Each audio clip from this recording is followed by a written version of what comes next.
ආයි යාළුවනේ මගේ YouTube channel එකට ඔයාලව සාදරයෙන් පිළිගන්නවා. ඉතින් අද අපි මේ වගේ ඉන්කියුබේටරයක් මගින් හෝ කිකිලියක් මගින් රැක්කවීම සඳහා සුදුසු බිත්තරයක් තෝරාගන්නේ කෙසේද කියලා මේ වීඩියෝ එකෙන් කතා කරනවා. වීඩියෝ එක අවසාන වෙනකල්ම රැඳී සිටින්න කියලා ඔයාලගෙන් ආදරයෙන් ඉල්ලනවා. ඉතින් අපි ඉස්සරලම කතා කරන්න යන්නේ බිත්තරේ හැඩය ගැනයි. ඔයාලා හැමෝම දන්නවා බිත්තරයට නිශ්චිත වූ ඕවලාකාර හැඩයක් තියෙනවා කියලා. ඒත් මේ පේන බිත්තරේ දිගටි බව වැඩි. ඒ නිසා මෙම බිත්තරේ රැක්කවීම සඳහා සුදුසු නෑ.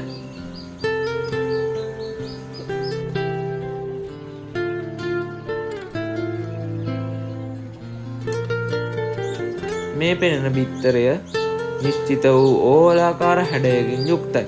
මේ බිත්තරය බිත්තරේ පෙනුමෙන් නම් දක්වන්න සුදුසුයි.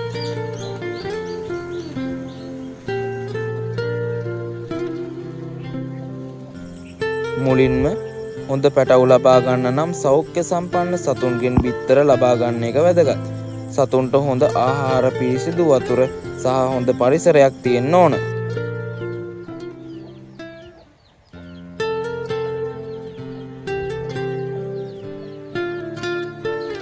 තවත් වැදගත් කාරණාවක් විදිහට කිකිලියන් ප්‍රමාණයට නියමිත අනුපාතයෙන් කුකුලන් යොදීම සිදු කළ යුතුයි.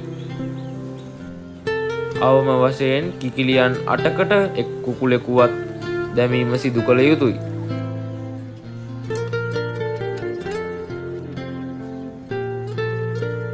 තවත් වැදගත් කාරණාවක් විදිහට පිපුරුණු බිත්තර, ඉරිතැලීම් වලට ලක්වුණු බිත්තර, මේ පෙනෙන ආකාරයෙන් බිඳීමට ලක් වූ බිත්තර තෝරා ගැනීම පැටවෙකු ලබා ගැනීම සඳහා සුදුසු නොවේ.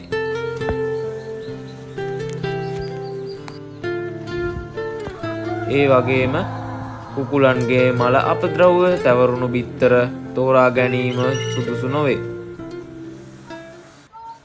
මෙවැනි බිත්තර මගින් රැක්කවීම සඳහා තෝරාගත් නිසි පිරිසිදුභාවයෙන් යුතු බිත්තරවලටද ආසාත්මිකතා ඇතිවිය හැකිය. ඉතින් අපි දැන් බිත්තර කැන්ඩලින් පරීක්ෂාවට ලක් කරමු. මේ සඳහා කැන්ඩලින් උපකරණය භාවිත කරනවා. එහෙත් මම ෆෝන් එකේ ටෝච් එක ආධාරයෙන් බිත්තරයේ ඇතුළත පරීක්ෂා කර බලනවා. මේ විදිහට බිත්තරයේ අභ්‍යන්තරය පරීක්ෂා කිරීමෙන් මෙහි ඇති වාත බුබුලු අපට බලා ගන්න පුළුවන්.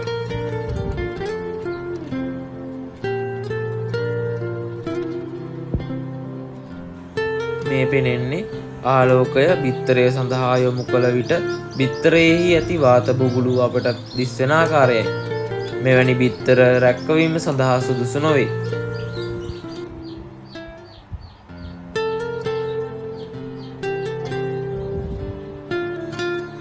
මම දැන් මේ බිත්තර ටික පරීක්ෂා කරලා බලනවා.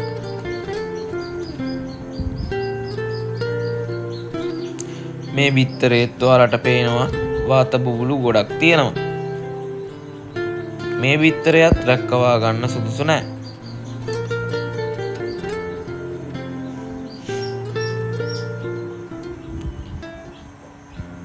මේ බිත්තරයත් එහෙමයි.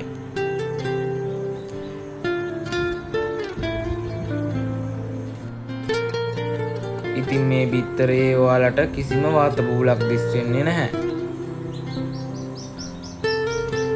මේ බිත්තරේ කහ මදයත් හොඳින් දිස් වෙනවා.